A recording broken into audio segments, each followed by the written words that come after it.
태국에서 펼쳐진 월드컵 아시아 예선 경기가 하나의 논란으로 전 세계 축구 팬들의 시선을 집중시켰습니다.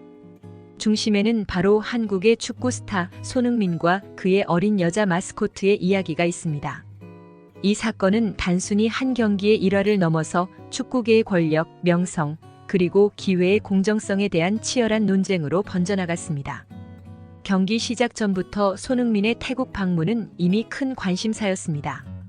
과거 토트넘 호스퍼가 방콕의 경기장을 방문했을 때 발생한 잔디 문제로 인해 대대적인 보수 작업이 이루어졌던 일은 많은 이들의 기억 속에 남아 있었습니다.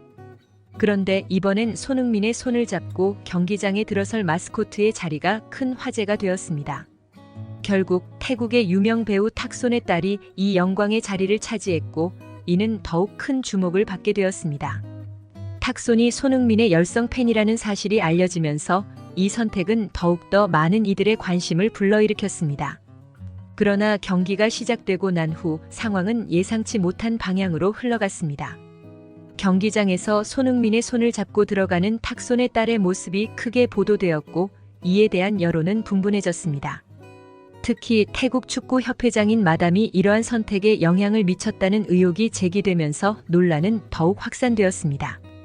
권력을 이용해 자신이 선호하는 인물을 마스코트로 선정했다는 충격적인 주장이 나오면서 이 사건은 단순한 마스코트 선정 문제를 넘어서 사회적 논란으로 확대되었습니다. 이 사건을 둘러싼 논란은 여러 측면에서 복잡하게 얽혀 있습니다. 첫째, 이는 축구계 내에서의 권력 구조와 그 영향력의 범위에 대한 문제를 제기합니다. 마담과 같은 영향력 있는 인물이 자신의 권력을 이용해 특정한 개인에게 기회를 부여할 수 있다는 사실이 많은 이들에게 충격을 주었습니다. 둘째, 이 사건은 축구 경기와 같은 스포츠 이벤트에서의 기회 공정성에 대한 질문을 던집니다.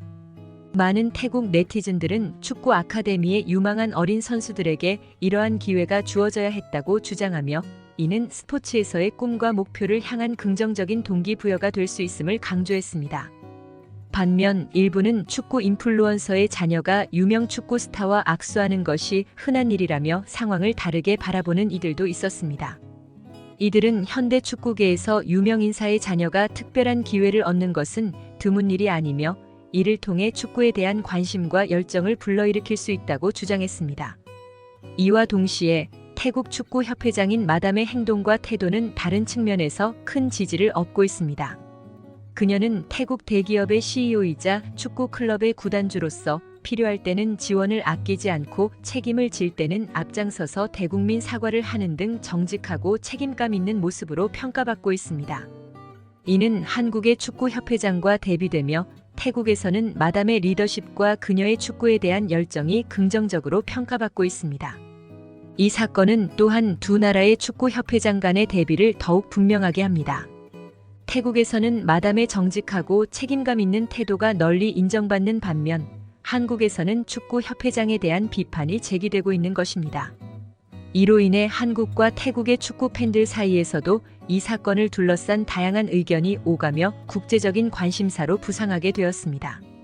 결국 이 사건은 단순히 한 어린 마스코트의 선택을 넘어서 스포츠계의 권력 구조, 기회의 공정성, 그리고 국제 축구 커뮤니티 내에서의 다양한 관점과 태도를 조명하는 계기가 되었습니다. 논란이 계속되는 가운데 이 사건은 스포츠 이벤트에서의 기회 공정성과 축구계 내 권력의 올바른 사용에 대한 중요한 논의를 촉발시켰습니다. 정몽규 아웃.